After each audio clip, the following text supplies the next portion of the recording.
వాన తగ్గిన తడి నేలపై నడుస్తోంది ఓ చిన్న అమ్మాయి వాణి. చేతిలో పాత బ్యాగ్, నెత్తిపై 2 జడలతో మౌనంగా బడికి వెళ్తోంది. తరగతి గదిలో పిల్లలు నవ్వులు, చిలిపితనంతో గడిపేస్తుంటారు. కాని చివరి బెంచ్లో ఒంటరిగా కూర్చుని తలవంచి కాగితాల్ని తిప్పుతూ ఉంది వాణి.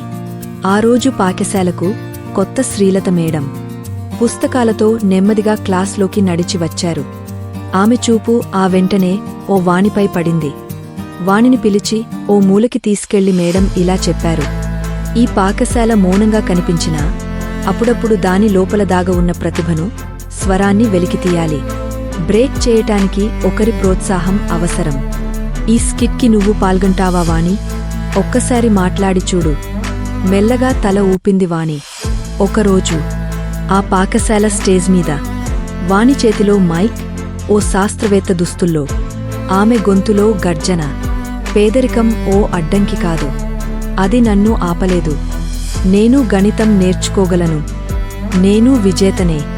ఆ మాటలు వినగానే క్లాసు అంతా మౌనమైంది. తర్వాత ఒక్కటే చప్పట్లు. వానికి ఆ రోజు చిన్న ట్రోఫీ ఇచ్చారు. మేడం కళ్లలో వెలుగుతో, ప్రిన్సిపాల్ ముఖంలో అభినందనలు. వాణి మొట్టమొదటిగా హాయిగా నవ్వింది. సాయంత్రం అవుతోంది. వాణి నవ్వుతూ నడుస్తోంది.